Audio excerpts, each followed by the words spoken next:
AI in Action is brought to you by Alldus International, covering your business's staffing, consulting, and networking needs. Our host brings you the leading minds in AI, sharing their story, their success, and their advice. Focusing on fast-tracking you to the top, AI in Action cuts through the hype to help you kickstart your data science career. To listen to the latest AI in Action podcast, head over to www.alldus.com/podcast or subscribe via iTunes, Stitcher, or Google Podcasts. Welcome to AI in Action. I'm your host, Mike Froggatt, and today we're joined by Luca Naef, who is Head of Analytics at Vantai. Today we're going to discuss Luca's background, what his team are working on at Vantai, and the use of analytics in healthcare. Luca, welcome to the show. Hey, Mike, thanks a lot. It's a pleasure to be on. No, we appreciate it.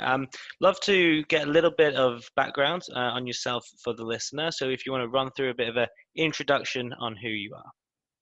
Sure, of course. I come from a quite interdisciplinary background, sort of spanning biosciences, engineering, and computer science. I started off at ETH in Zurich, where my undergrad was initially focused on the biosciences side of things, but quickly switched over to more of the hardware engineering, actually. And then my graduate work focused on deep learning for context-aware computing, where I used methodologies that are frequently applied also in sort of our work here, such as long short-term memory networks. So, at the end of the day, I did everything from sort of pipetting in the lab to soldering electrical circuits of, drug screening devices to actually then develop the algorithms that help process the sensory data. So it was great because I both had scientifically quite a broad exposure, but also internationally. So I worked in biotech in Australia and Japan, did research here in the US at Stanford, and then obviously Switzerland was my home turf.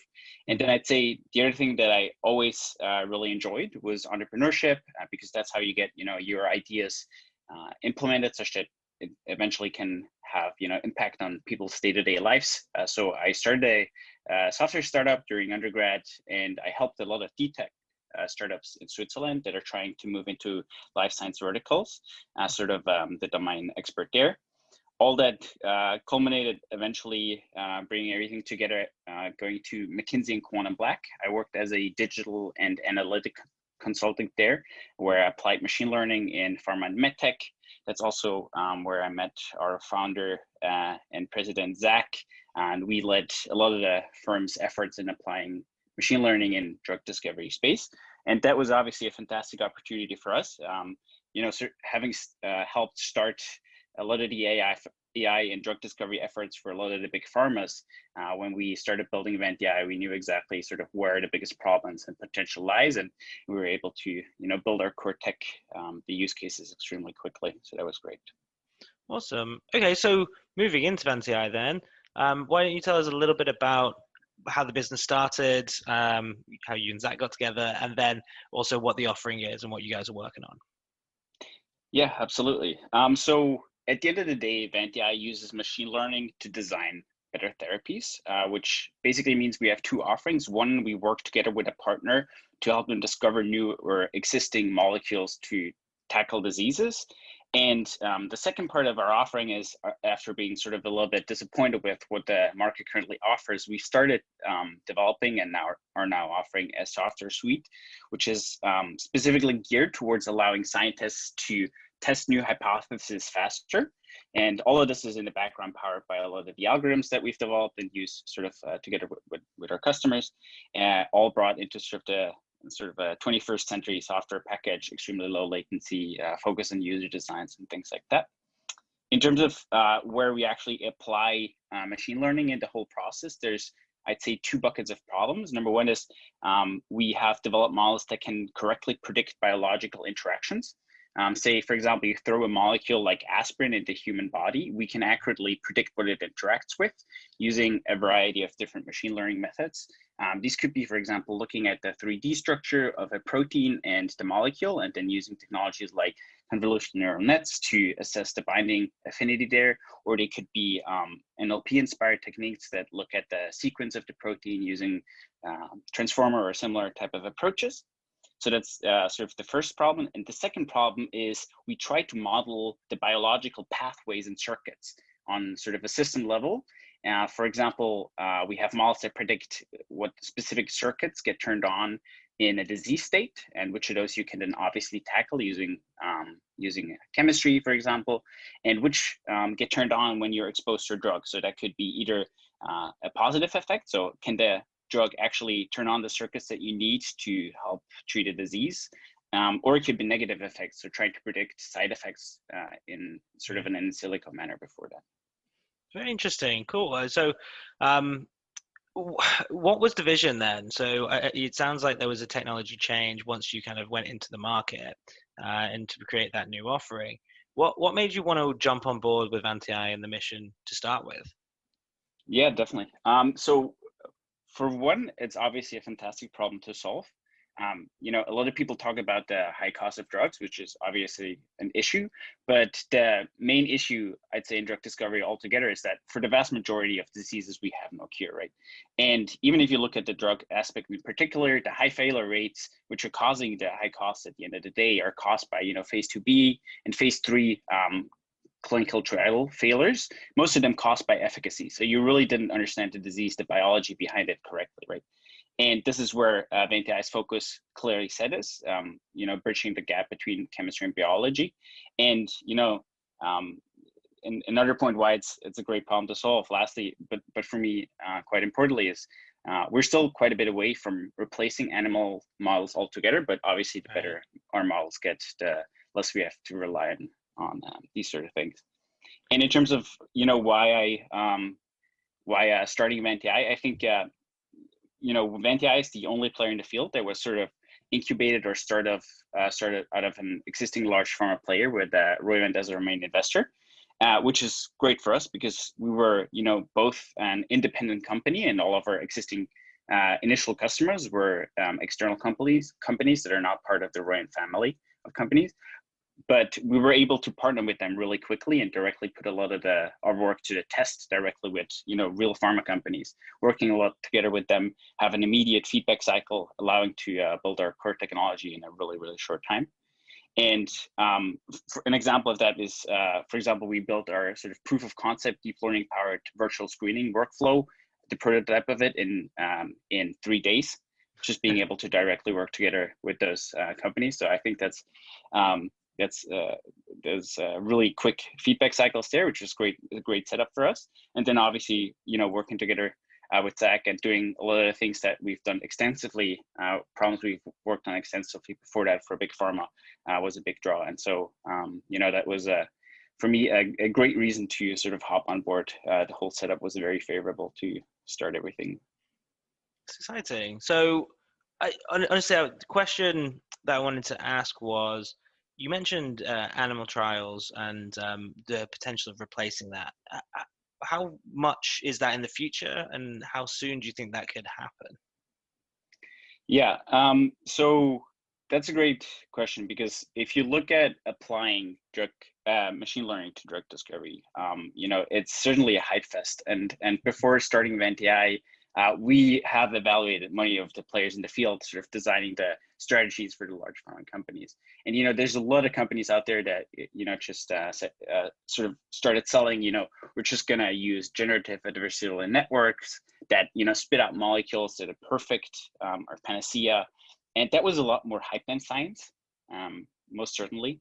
I do think, however, that the promise of the technology is tremendous if you do it correctly, because if you think about it fundamentally, drug discovery and biology always had a data problem, right? There's 20,000 genes. We routinely screen the 3 billion base pairs of patients where we do targeted therapies. We read their transcript, which gives us an immediate snapshots. We have terabytes of proteomic data on individual patients. And then we have novel technologies like DNA encoded libraries, where we can screen millions of molecules in an automated way. And all of this obviously screams machine learning. And to deal with that, most big pharma companies are perfectly aware and have started implementing or partnering heavily in the space. But if you dig a little bit deeper, it's actually not that much data. because we only have a few thousand, if we count unique molecular entities, we have less than 2,000 molecules on the market right now that are deemed safe and effective for humans. So you can't just go out and train a supervised model to on like approved drugs and hope that it can spit out like new approved drugs. That's obviously sort of a pipe dream right now, right? And so I really believe it'll become, and is already starting to become, integral part of most drug discovery processes. But right now, the primary goal is to support scientists and not to replace them. And the same goes for the sort of the animal therapies. That makes a lot of sense. And do you feel that the biopharma industry in general is a bit behind the curve when adopting AI and ML compared to other industries, or what are your thoughts? So a lot of people think that applying machine learning to the sort of the general life science field is extremely regulated, and that it's one of the main reasons why it might seem as it's lacking behind. But it really depends on where you look in the process. If you go into humans, so having clinical phase 1 study and upwards, you have very, very strict regulations, which are obviously determined by the specific regulators in the country. Every specific action that you take during clinical trials is controlled by what's called standard operating procedures, SOPs. Even statistical methods that you use have to be approved specifically. And that is not just because these regulators try to be annoying or outdated. In fact, they're actually often trying to drive the innovation there, but that's just what's required to ensure human safety. We're a little bit before that. And so we are really at the very stage where you have a lot of in vitro data, cells in a petri dish, biomolecular data, physics data, and there we are completely free to do with that data what is most accurate to form our predictions. And if you look at that part of the drug discovery field, applying machine learning there, it's actually one of the most advanced fields. So if you look at past methodological breakthroughs, I mentioned long short-term memory networks that I worked on during my thesis. Hochreiter, who was one of the inventors, was actually a bioinformatician. So it's certainly an area for groundbreaking research and not lacking behind in the pure science of it, but it's just a really, really hard problem to solve, right? If you look at like developing algorithms to automatically design a drug, it's just probably nobody would get angry at me if I'd say it's a much, much harder problem than, for example, figuring out self-driving, where you can just at least learn from humans, right? If you look at drug discovery, humans themselves are really bad at it too. We have a sub 1% chance of success once you figure out your molecule or have sort of a first design right. So you can't just sort of copy and paste from humans and train on millions of data points too. So would that be the main difference in applying AI to drug discovery than other fields? So I think there's a different requirement, and that's also where we focus on a lot at Advantia. Because to be truly successful in drug discovery, the algorithms need some degree of creativity, and existing approaches don't have that. To come back to my previous reference, in a self-driving car context, the last thing that you want is that the car all of a sudden gets creative and realizes, for example, that by driving on the bicycle lane, you could strip down a couple of few minutes on your estimated time of arrival, and you mow over a couple of cyclists, right?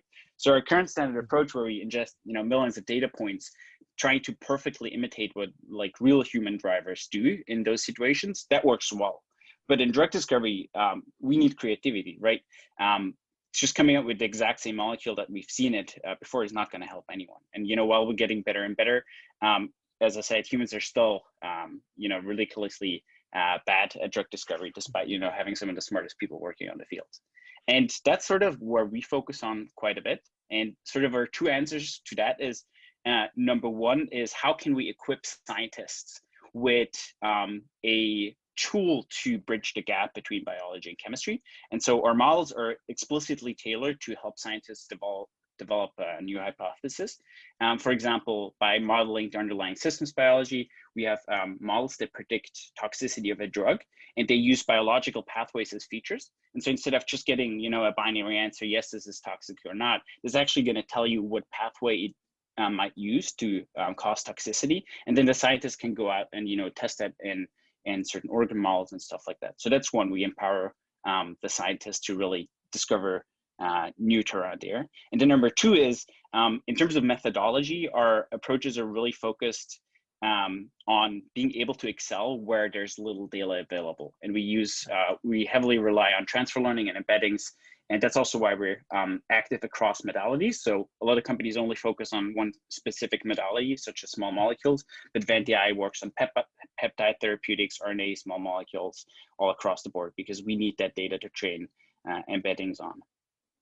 Interesting. So as far as your data, that's always a question people ask. Where do you get your data from? Is that something that's publicly known?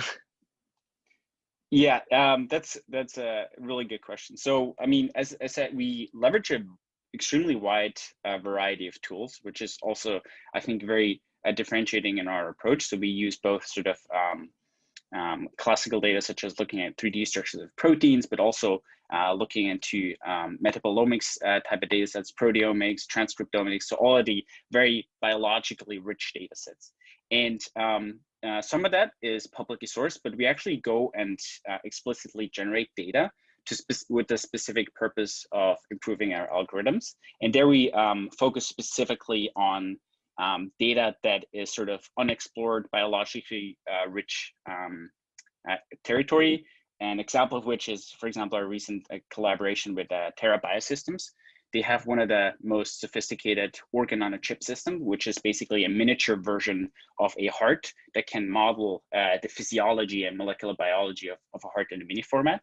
And then we look at, how do you perturb that with small molecules or peptides and measure that type of data. And so this type of rich data is not available in the public domain, but we really need that to sort of be able to really provide a systems biology perspective in our predictions, so that we have to generate ourselves. Very exciting. So to change tacks a little bit, some of the audience are going to be people who are, aspiring to get into, the analytics, engineering, data science space and learn how to be within AI and machine learning. What do you think is the most important thing that makes a good data scientist? Is there one quality? I'd say there is two. Number one, focus on what you want to solve rather than how you can solve it. There has been recent development and surge in resources such as fast AI, papers with code, which made it basically possible for laymen to implement state-of-the-art algorithms once you have sort of defined the problem that you want to solve. However, it's extremely difficult to actually narrow down the target and being very, very explicit and formulating very, very explicitly what is the specific problem that you want to solve. And, there's a lot of focus on learning methodologies like how does this specific architecture work? What does it have an influence on my performance and things like that? And that's basically like memorizing a dictionary. You can just look it up once you've defined the problem you want to solve. So that's something that I see quite a bit done, and something that not something that we're recruiting for at all, because defining a problem is a lot harder. And then the second part of it, and it's sort of related to it, is learning how to formulate a problem. And there's two parts to it, right? Number one is you need to put the problem into the language of mathematics. And then number two, and that's actually maybe even harder, you need to translate it back. And you need to translate it back such that you can trust those predictions in sort of its real world relevance, in our case, biological relevance. And that means you need to be able to benchmark it correctly. You need to be able to say, I trust this prediction. It is able to solve the problem that I set it out to solve. And that's really, really difficult, and is also something that is very important for us when we're recruiting, and something that I don't see a lot of people focusing on. Yeah, really, really good point. It's, the tools change quite a lot. So it's about how to use the tools and how to navigate them, not just learning what they are. It's a good point. Absolutely. So, okay, so as far as finding out more about Vantai and yourself, how do people get in touch with you? Absolutely. So you can always reach out to us at hi@vant.ai. So that's hi@vant.ai. If you're, for example, interested in an internship or a position, we're always looking for talents across the board. That could be, computational biologists, machine learning engineers, data scientists, software engineers, chemists. And follow our Twitter and LinkedIn. And that's how you can stay up to date with the latest happenings at Advantia. Awesome. Luca, really appreciate you jumping on the show and talking to us a little bit about yourself and what you're working on. Thank you very much, and speak to you again soon. Thanks a lot, Mike. Enjoyed it. AI in Action is brought to you by Alldus International, covering your business's staffing, consulting, and networking needs. Alldus offer an exec search program. Alldus can help you discover how data science and AI can transform your company. With our unrivaled network of C-suite executives and senior AI professionals, we offer retained search services across the US and Europe. Get the Alldus advantage. Become a member of the Alldus community and enjoy some of the following: AI meetups. Once a month, our community gathers to listen to some of the leading experts in the world of data science and AI. Our speakers come from all over the world, including Dublin, Boston, and Frankfurt. We also have our AI mentors. Our experts will provide mentoring to Alldus members. And don't forget our AI in Action podcast. Each week we have guests from all over the world talking us through their education, career, and more. Become an Alldus member and get the Alldus advantage. For more information and to sign up for our newsletter, log on to www.alldus.com. That's www.alldus.com. Alldus International, empowering through AI.